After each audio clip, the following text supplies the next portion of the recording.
আসসালামু আলাইকুম প্রিয় শিক্ষার্থী, আশা করি সবাই আল্লাহর রহমতে ভালো আছো, সুস্থ আছো। বরাবরের মতোই পদার্থবিজ্ঞান সংক্রান্ত অনলাইন ক্লাসে তোমাদেরকে স্বাগত জানাচ্ছি। আজকে আমি যে বিষয় নিয়ে ডিসকাস করব তা হলো সমান্তরাল সময়ে প্রবাহ বণ্টন, কিরশফের সূত্র। এটা পদার্থবিজ্ঞান দ্বিতীয় পত্রের চলতরিত অধ্যায়ের উপর 10ম ক্লাস। প্রথমে দেখি সমান্তরাল সময়ে প্রবাহ বণ্টন।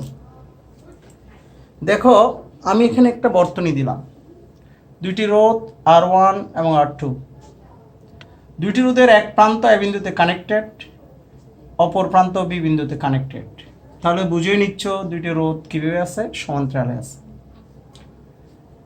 এ বিন্দুর সাথে কোষের ধনাত্মক প্রান্তের সাথে কানেকশন, ঋণাত্মক প্রান্তের সাথে বি বিন্দুর কানেকশন। তাহলে বোঝা যাচ্ছে এখান থেকে আই পরিমাণ প্রবাহ এ বিন্দুতে এসে দুই ভাগ হচ্ছে, একটা I1 আর একটা কত I2। তাহলে এই I1 এবং I2 এর মানটা আমাকে বের করতে হবে, যেটা সমান্তরাল সময়ে প্রবাহ বণ্টন হিসেবে ধরে নিতে পারি। দেখো, এখানে R1 এবং R2 সমান্তরাল সন্নিবেশে আছে। তাহলে R1 এর জন্য বিভব পার্থক্য যা, R2 এর জন্য বিভব পার্থক্য তা। আমরা তো জানি সমান্তরাল সন্নিবেশের ক্ষেত্রে বিভব পার্থক্যের কোনো তারতম্য হয় না। ধরে নিলাম এ বিন্দুর বিভব BA, বি বিন্দুর বিভব BB। যদি BA is greater than BB হয়, তাহলে R1 রোধের জন্য বিভব পার্থক্য BA মাইনাস BB সমান I1 R1 according to Ohm's law. Similarly R2 রোধের ক্ষেত্রে BA মাইনাস BB সমান I2 R2। এটি ইকুয়েশন 1, এটি ইকুয়েশন 2। তাহলে যেহেতু উভয় রোধের জন্য বিভব পার্থক্য সমান, তাহলে 1 ও 2 থেকে আমি লিখতে পারি I1 R1 সমান I2 R2। এখন এখানে একান্তকরণ করে নিই, I2 ডিভাইড বাই 1 সমান R1 ডিভাইড বাই R2। দেখো, এরপর আমি এটাকে যোজন করলেও করতে পারি, অথবা উভয় পাশে 1 যোগ করলেও করতে পারি। উভয় পাশে 1 যোগ করলাম, কেন যোগ করলাম সেটা একটু পরে বলবো। উভয় পাশে 1 যোগ করলাম, তাহলে I1 যদি লসাগু হয় তাহলে I2 প্লাস I1, এদিকে R2 লসাগু R1 প্লাস R2। দেখো, I1 প্লাস I2 মিলে কিন্তু মূল প্রবাহ। এই মূল প্রবাহটা আনার জন্যই আমি কি করলাম, যোগ করলাম। তাহলে I1 প্লাস I2 মূল প্রবাহ I divide by I1, R1 plus R2 divide by কত R2। তাহলে এখান থেকে I1 এর মান আমি বের করতে পারি R2 divide by R1 plus R2 into I1 সমান R2 divide by R1 plus R2 into I। তাহলে সিমিলারলি আমি যদি I2 বের করতে যাই এখানে, তাহলে এখানে আমি I1 ডিভাইড বাই I2 লিখবো, I1 ডিভাইড বাই I2 লিখবো, এখানে R2 ডিভাইড বাই R1 লিখবো, এখানে একইভাবে 1 যোগ করবো, তখন I2 এর মান বেরিয়ে আসবে, এবং সেই I2 এর মান হবে R1 divide by R1 plus R2 into কত I। তাহলে সমান্তরাল সময়ে প্রবাহ বণ্টনের পরিমাণ আমরা নির্ণয় করলাম। I1 সমান R2 divide by R1 plus R2 into I, এবং I2 সমান R1 divide by R1 plus R2 into I। তাহলে I1 এবং I2 বেরিয়ে আসলো। তবে এই I1 I2 এই যে এই প্রবাহের যে বণ্টন, সেটা কিন্তু আমরা কিরশফের সূত্র দিয়েও ব্যাখ্যা করতে পারি। যখন আমরা কিরশফের সূত্রের প্রয়োগ করব, তখন আমরা ওখানে এই প্রবাহ বণ্টনটা আবার দেখব। ঠিক আছে, এটি কিন্তু ওহমের সূত্রের আলোকে করলাম।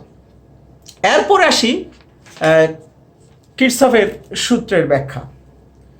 দেখো, ওহমের সূত্রের সাহায্যে আমি কোনো বর্তনীর সলিউশন দিতে পারি, যদি সেই বর্তনীটা সরল বর্তনী হয়।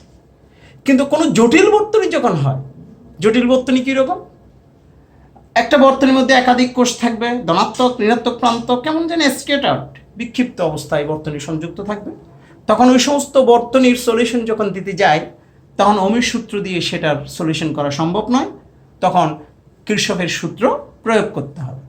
ঠিক আছে, সোজা কথা, সরল বর্তনীর জন্য ওহমের সূত্র, আর জটিল বর্তনীর জন্য কিরশফের সূত্র।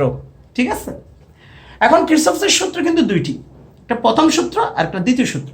প্রথম সূত্রকে জংশন সূত্র বলা হয়।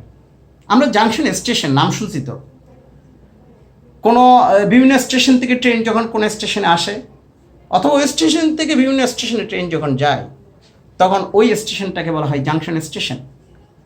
একাধিক স্টেশন থেকে ঢুকবে, আবার একাধিক স্টেশনে চলে যায়, তখন এটাকে আমরা জাংশন স্টেশন বলে থাকি। তাহলে এখানে একটা জাংশন পয়েন্ট আছে ও। ঠিক আছে, ডিফারেন্ট ওয়েতে প্রবাহ ঢুকতেছে, ডিফারেন্ট ওয়ে দিয়ে প্রবাহ বেরিয়ে যাচ্ছে। এটা আগত প্রবাহ, এটা কি নির্গত প্রবাহ। তাহলে কৃষকের প্রথম সূত্র বলতেছে মূল থিমটা যেটা, সেটা হলো যেই সমস্ত প্রবাহ প্রবেশ করবে তা নির্গত প্রবাহের সমষ্টির সমান, অর্থাৎ input flow is equal to output flow, এটা মূল থিম। এখন ওনার স্টেটমেন্টটা কি দেখো একটু, তড়িৎ বর্তনীর কোনো সংযোগ বিন্দুতে, সংযোগ মানেও এটা তো বর্তনীর সাথে কানেক্টেড আছে এগুলো, এই সংযোগ বিন্দুটা হলো সংযোগ বিন্দুতে মিলিত প্রবাহগুলোর বীজগাণিতিক সমষ্টি। এই বীজগাণিতিক কথাটা কিন্তু সিগনিফিক্যান্ট, বীজগাণিতিক সমষ্টি শূন্য হয়, ঠিক আছে, শূন্য। তাহলে আমি এখানে একটা ফিগারের মাধ্যমে এটা একটু ব্যাখ্যা দিচ্ছি, সেটা একটু দেখো। এই ও বিন্দুতে ইনপুট ফ্লো অর্থাৎ আগত প্রবাহ হলো I1 I2, ঠিক আছে, আর নির্গত প্রবাহ I3 I4 I5। তাহলে ইনপুট ফ্লোকে আমি ধনাত্মক ধরলাম আর আউটপুট ফ্লোকে আমি ঋণাত্মক ধরলাম। তাহলে কিরচফের সূত্র অনুসারে আগত প্রবাহ যদি ধনাত্মক হয়, নির্গত প্রবাহ যদি ঋণাত্মক হয়, এদের বীজগাণিতিক যে সমষ্টি, সে সমষ্টি কত? শূন্য। অর্থাৎ I1 positive, I2 positive, I3 negative, I4 negative, I5 equal to 0। এখন বীজগাণিতিক সমষ্টি যখন বলে তখন এটাকে এভাবে লিখতে পারি I1 plus I2 plus minus I3 plus minus I4 plus minus I5 equal to 0। তাহলে এইটি কিন্তু মূলত বীজগাণিতিক সমষ্টি। এখন এখান থেকে আমি input flow I1 I2 equal to কত, এই পাশে যদি চলে যায় প্লাস হয়ে যায় I3 plus I4 plus I5, that means input flow is equal to output flow, অর্থাৎ আগত প্রবাহ সমান নির্গত প্রবাহ। মূলত কিরচফের প্রথম সূত্র তথা জংশন সূত্র হলো এটাই। এরপর আসে দ্বিতীয় সূত্র। দ্বিতীয় সূত্রকে অনেক সময় লুপ সূত্র বলা হয়, কারণ একটা বদ্ধ বর্তনী নিয়ে এই সূত্রটা অ্যাপ্লাই করব বদ্ধ বর্তনীতে, সেই জন্য এটাকে আমরা অনেক সময় লুপ সূত্র বলে থাকি। তাহলে দ্বিতীয় সূত্র কি বলে দেখো, কোনো আবদ্ধ তড়িৎ বর্তনীর বিভিন্ন অংশগুলোর রোধ, অর্থাৎ একটা বর্তনী যখন নিই তাহলে ওই বর্তনীতে আমরা রোধ থাকবে, কোষ থাকবে, থাকবে না? এখন রোধের মধ্যে দিয়ে প্রবাহ যায়, তাহলে ওই প্রবাহ এবং রোধের যে গুণফল সেটা কিন্তু বিভব। তাহলে একটা বর্তনীর মধ্যে তিনটে রোধ থাকতে পারে, তাহলে তিনটে বিভব পার্থক্য এখানে ক্রিয়েট হবে। এবং ওই বর্তনীতে মনে করলাম একটা তড়িৎ চালক, একটা কোষ আছে যার তড়িৎ চালক শক্তি, তাহলে বিভবের যে সমষ্টি, রোধের মধ্যে যে বিভব পার্থক্য করবে সেই বিভব পার্থক্যের সমষ্টি ওই কোষের তড়িৎ চালক শক্তির সমান। এটা মূলত থিম দ্বিতীয় সূত্রের, কিরচফের দ্বিতীয় সূত্রের মূল থিম হলো এটাই। তাহলে সে স্টেটমেন্টটা একটু দেখি, কোনো আবদ্ধ তড়িৎ বর্তনীর বিভিন্ন অংশগুলোর রোধ এবং তাদের আনুষঙ্গিক প্রবাহ, অর্থাৎ R1 রোধের ভিতর দিয়ে যদি I1 প্রবাহ যায়, ঠিক আছে, R2 রোধের ভিতর দিয়ে I2 প্রবাহ যায়, তার আনুষঙ্গিক প্রবাহ R1 এর জন্য I1, R2 এর জন্য I2, এভাবে আর কি। আনুষঙ্গিক প্রবাহের গুণফলের বীজগাণিতিক গুণফলের দেখো, রোধ এবং আনুষঙ্গিক প্রবাহের গুণফল যখন হয় তখন এখানে বিভব পার্থক্য ক্রিয়েট হয়, মানে প্রবাহ এবং রোধের গুণফলটাতে বিভব, তাদের আনুষঙ্গিক প্রবাহের গুণফলের বীজগাণিতিক সমষ্টি ওই বর্তনীর অন্তর্ভুক্ত মোট তড়িৎ চালক শক্তির সমান। অর্থাৎ একটা বদ্ধ বর্তনীর মধ্যে যে সমস্ত বিভব পার্থক্য ঘটবে তাদের বীজগাণিতিক সমষ্টি ওই বর্তনীর যে কোষ ব্যবহার করো সেই কোষের তড়িৎ চালক শক্তির সমষ্টির কি সমান, ঠিক আছে, মোট তড়িৎ চালক শক্তির সমান। তাহলে এটার ব্যাখ্যাটা আমি একটু দিতে চাই। দেখো, এইটার ব্যাখ্যা যদি আমি দিতে হয় আমাদেরকে দিতে হয়, তাহলে এখানে দুইটি নীতি মানতে হবে, যেটা আমি এখানে লিখলাম বর্তনীতে কিরচফের দ্বিতীয় সূত্রের প্রয়োগ, নিচের নীতিমালা অনুসরণ করতে হবে। এই নীতিমালা অনুসরণ না করে কিরচফের দ্বিতীয় সূত্রের ব্যাখ্যা দেওয়া সম্ভব নয়। তাহলে দেখো, এখানে একটা বদ্ধ বর্তনী নিয়ম, একটা লুপ। দেখো, এখানে দুইটি কোষ, এইরকম কোষ সম্বলিত কোনো বর্তনী কিন্তু আমরা ওহমের সূত্রের মধ্যে পাইনি। তাহলে বোঝা যাচ্ছে এটা একটা জটিল বর্তনী, ঠিক আছে। এখানে একটা রোধ আছে R1, প্রবাহ I1, এখানে কোষের তড়িৎ চালক শক্তি E1, এখানে কোষের তড়িৎ E2, এখানে রোধ R2, প্রবাহ I2, এখানে রোধ R3, প্রবাহ I3, ঠিক আছে। কেমন যে স্ক্যাটার্ড প্রবাহ যাচ্ছে। অবশ্যই প্রবাহের ডিরেকশনটা আমি এখানে ইন্ডিকেট করলাম। এখন এই বর্তনীতে আমি কিরচফের দ্বিতীয় সূত্র প্রয়োগ করতে চাই। তাহলে দ্বিতীয় সূত্র প্রয়োগ করতে গেলে আমাকে দুইটা নীতি মেনে চলতে হবে। সেই নীতি দুটি কি? বর্তনী প্রদক্ষিণ করার সময়, অর্থাৎ আমি যে পথ দিয়ে যাব সেটা আমার ডিরেকশন। বর্তনী প্রদক্ষিণ করার সময় যদি তড়িৎ কোষের ঋণাত্মক পাথের দিকে যাওয়া হয়, আমি যদি এ থেকে বির দিকে যাচ্ছি, তাহলে এ থেকে বির দিকে যাওয়া মানে কোষের ঋণাত্মক প্রান্তের দিকে যাওয়া। যদি বলি বি থেকে ডির দিকে যাচ্ছি, তাহলে কোষের ধনাত্মক প্রান্তের দিকে যাচ্ছে। তাহলে আমার গতি, আমার ডিরেকশন বর্তনী প্রদক্ষিণ করার সময় যদি তড়িৎ কোষের ঋণাত্মক পাথের দিকে যাওয়া হয়, তাহলে এখানে এ থেকে বিতে হলে কি ঋণাত্মক পাথের দিকে যাওয়া হয়। তাহলে এই ক্ষেত্রে ইউয়ান কি পজিটিভ, ইউয়ান কি তড়িৎ চলাচল শক্তি পজিটিভ হবে, অন্যথায় ই কি ঋণাত্মক। যেমন এখানে আমি বি থেকে ডির দিকে যদি যাই, তাহলে এটা ধনাত্মক প্রান্তের দিকে যাচ্ছি, তখন ইটু হবে কি নেগেটিভ। অর্থাৎ ঋণাত্মক প্রান্তের দিকে যাওয়া হলে প্রদক্ষিণের দিক যদি ঋণাত্মক প্রান্তের দিকে হয়, সেক্ষেত্রে তড়িৎ চালক শক্তি ঋণাত্মক, আর প্রদক্ষিণের দিক যদি ধনাত্মক প্রান্তের দিকে হয়, সেই ক্ষেত্রে তড়িৎ চালক শক্তি হবে কি ঋণাত্মক। সরি, যদি প্রদক্ষিণের দিক যদি তড়িৎ চালক শক্তি ঋণাত্মক দিকে হয়, সেই ক্ষেত্রে তড়িৎ চালক শক্তি হবে ধনাত্মক, আর প্রদক্ষিণের দিক যদি তড়িৎ চালক শক্তির ধনাত্মক প্রান্তের দিকে হয়, সেই ক্ষেত্রে তড়িৎ চালক শক্তি হবে কি ঋণাত্মক। ঠিক আছে, এইটা হলো প্রথম নীতি। এরপর দ্বিতীয় নীতিটা হলো বর্তনীর প্রদক্ষিণের দিক যদি প্রবাহের দিকের সাথে মিলে যায়, অর্থাৎ আমি এ থেকে বির দিকে যাচ্ছি, তাহলে প্রবাহ এ থেকে বির দিকে যাচ্ছে, তাহলে প্রবাহের দিকের সাথে প্রদক্ষিণের দিক মিলে গেছে, সেই ক্ষেত্রে বিভব যেটা I1R1 হবে মনে করলাম, সেই বিভব কিন্তু ধনাত্মক। ঠিক আছে, আর যদি প্রদক্ষিণের দিকের সাথে প্রবাহের দিক দিয়ে উল্টে যায়, ঠিক আছে, যেমন আমি এখানে ডি থেকে এর দিকে যাচ্ছি, কিন্তু প্রবাহ এ থেকে ডির দিকে যাচ্ছে, তাহলে এই ক্ষেত্রে I3R3 কি হবে নেগেটিভ হবে। তাহলে বিভব কখন ধনাত্মক হয় কখন ঋণাত্মক হয়, সেটা আমার প্রদক্ষিণের সাথে প্রদক্ষিণ দিকের সাথে প্রবাহের দিকের কম্পেয়ার করলেই বুঝতে পারবো। তাহলে বোঝা যাচ্ছে প্রদক্ষিণের দিকের সাথে তড়িৎ প্রবাহের ডিরেকশন যদি মিলে যায়, একই দিক হয়, সেই ক্ষেত্রে বিভব হবে ধনাত্মক, আর যদি প্রবাহের দিকের সাথে তড়িৎ প্রবাহের দিক উল্টো দিকে হয়, সেই ক্ষেত্রে বিভব হবে ঋণাত্মক। ঠিক আছে, এখন এই বর্তনীতে আমি কিরচফের দ্বিতীয় সূত্রটা অ্যাপ্লাই করতে চাই, সেটা কীভাবে দেখো। আমি এখানে একটা লুপ ধরি, লুপটা তোমার ইচ্ছা মতো তুমি ধরতে পারো, ABDA লুপ, ABDA লুপ। এখন এই লুপে যদি লুপ সূত্রটা প্রয়োগ করি বা তথা দ্বিতীয় সূত্র প্রয়োগ করি, তাহলে কী হবে? তাহলে আমার ডিরেকশনটা এ থেকে বির দিকে, প্রদক্ষিণের দিকে এ থেকে বি, বি থেকে ডি, ডি থেকে, অর্থাৎ এ থেকে বি, বি থেকে ডি, ডি থেকে, অর্থাৎ এইভাবে। এটি কিন্তু প্রদক্ষিণের দিক। এই প্রদক্ষিণের দিক তোমাকে যদি উল্লেখ না করে এরকম ডিরেকশন দেয়, তাহলে বুঝে নেবে এটা এ থেকে বি, বি থেকে ডি, ডি থেকে। তাহলে দেখো, আমি যদি এ থেকে বির দিকে যাই, তাহলে এখানে প্রবাহ I1 রোধ R1, তাহলে I1R1 ধনাত্মক অ্যাকর্ডিং টু রুলস। ঠিক আছে, বি থেকে ডির দিকে যাচ্ছি, প্রবাহের দিকের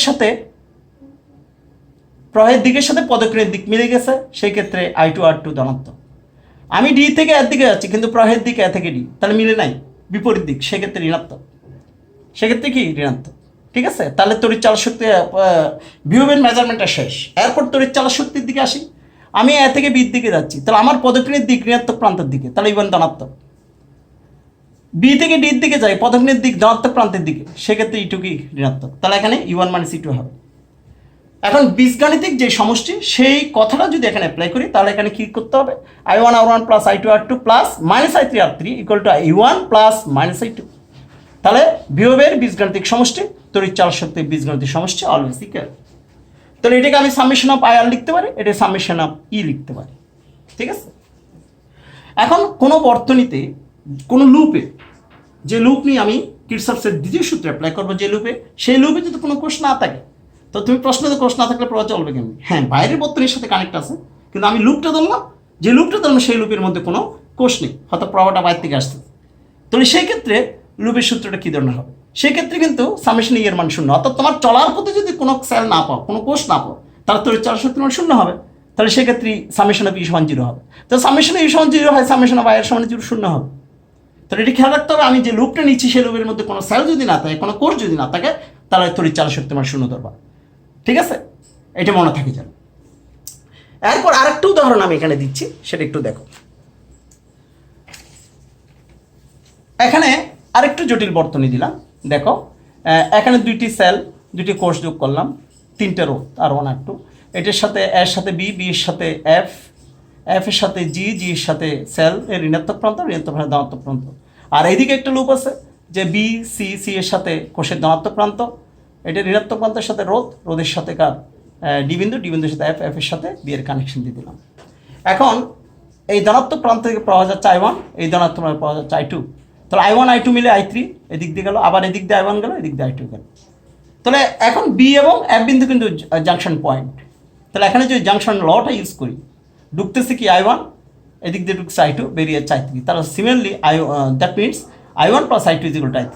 তাহলে এখানে একইভাবে I3 ঢুকতেছে, I1 এবং I2 বেরিয়ে যাচ্ছে, তাহলে I3 সমান I1 প্লাস I2, প্রথম সূত্র, কিরচফের প্রথম সূত্র। তা আমি ব্যাখ্যা দিচ্ছি দ্বিতীয় সূত্রে, সুতরাং প্রথম সূত্রে এখানে বলার দরকার নেই হতো। কিন্তু এই এই যে বর্তনীটা যখন আসবে সৃজনশীলে, তখন কিন্তু দুইটা সূত্রে অ্যাপ্লাই করতে হবে। এখানে দ্বিতীয় সূত্রে অ্যাপ্লিকেশনটা দেখাচ্ছি। তাহলে এখানে আমি দুইটা লুপ নিলাম, লুপের ডিরেকশনটা দেখো আমি দিয়ে দিলাম এখানে বর্তনীর ভিতরে। এই ডিরেকশন বোঝাচ্ছে এ থেকে বিতে যাবো, বি থেকে এফে যাবো, এফ থেকে জি, জি থেকে, এটা লুপ কমপ্লিট করবো। আর এই লুপের ডিরেকশন দেখাচ্ছে বি থেকে সি, সি থেকে ডি, ডি থেকে এফ, এফ থেকে বি। তাহলে এই লুপের ক্ষেত্রে লুপ সূত্র যদি প্রয়োগ করি, প্রথম লুপের ক্ষেত্রে এ বি এফ জি এ, অর্থাৎ এ থেকে বিতে যাব। তাহলে এ থেকে বিতে গেলাম, দেখা যায় এখানে কোনো রোধ নেই, তাহলে মেজারমেন্ট নেই। তার বি থেকে এফে যাব, প্রথমে বিভবের মেজারমেন্ট, তারপর তড়িৎচালক শক্তির মেজারমেন্ট। তাহলে বি থেকে এফে যাব, তো বি থেকে এফের ডিরেকশন আমার পদক্ষেপের দিক আর প্রবাহের দিক একই, তাহলে I3 R3 পজিটিভ। তাহলে এফ থেকে জিতে যাব, তাহলে এফ থেকে জি কোনো রোধ নেই, তাহলে মেজারমেন্ট নেই। তারপর জি থেকে এতে যাব, তাহলে জি থেকে রোধ R1, প্রবাহ I1, যেহেতু আমার প্রবাহের ডিরেকশন আর পদক্ষেপের দিক মিলে গেছে I1 R1, তাহলে বিভবের মেজারমেন্ট শেষ। এরপর কোষের আমি জি থেকে এর দিকে যাচ্ছি, তো আমার পদক্ষেপের দিক ঋণাত্মক প্রান্তের দিকে। তোর পদক্ষেপের দিক যদি ঋণাত্মক প্রান্তের দিকে হয়, সে তোর চালক শক্তি ধনাত্মক নাকি ঋণাত্মক? অবশ্যই ধনাত্মক, সেই জন্য E1 পজিটিভ। ঠিক আছে, তাহলে I3 R3 plus I1 R1 সমান E1। তাহলে এখানে E1 এর যদি মান বলি দেয়, R1 যদি বলে দেয়, R3 বলে দেয়, তাহলে I3 এবং I1 এর একটা মেজারমেন্ট পাবো। এগুলো সৃজনশীলের জন্য। তারপর আরেকটা লুপ নিচ্ছি, দেখো B C D F B loop. তার থেকে বি থেকে সিতে যাব, বি থেকে সি কোনো রোধ নেই, মেজারমেন্ট নেই। তারপর সি থেকে ডিতে যাব, R2, প্রবাহ কত I2। তাহলে আমার প্রবাহের ডিরেকশন আমার পদক্ষেপের ডিরেকশন উল্টা, তাহলে মাইনাস I2 R2। তারপর ডি থেকে এফে যাব, কোনো রোধ নেই, মেজারমেন্ট নেই। তাও এফ থেকে বিতে যাব, রোধ আছে, মেজারমেন্ট আছে, তো আমার ডিরেকশন এফ থেকে বি এর দিকে, প্রবাহের ডিরেকশন বি থেকে এফ বিপরীত, তাহলে minus I3 R3 equal to আমি যাচ্ছি সি থেকে বি থেকে সি, সি থেকে ডি, তার থেকে আমার ডিরেকশনটা ধনাত্মক প্রান্তের দিকে, ধনাত্মক প্রান্তের দিকে না, সি থেকে ডির দিকে তো আমার ডিরেকশন, তাহলে ধনাত্মক প্রান্তের দিকে, তাহলে সেই জন্য E2 কি মাইনাস। তবে এখানে মাইনাস চিহ্ন যদি কমন নাও, তা মাইনাসের ক্যান্সেল হবে, I2 R2 plus I3 R3 সমান E2।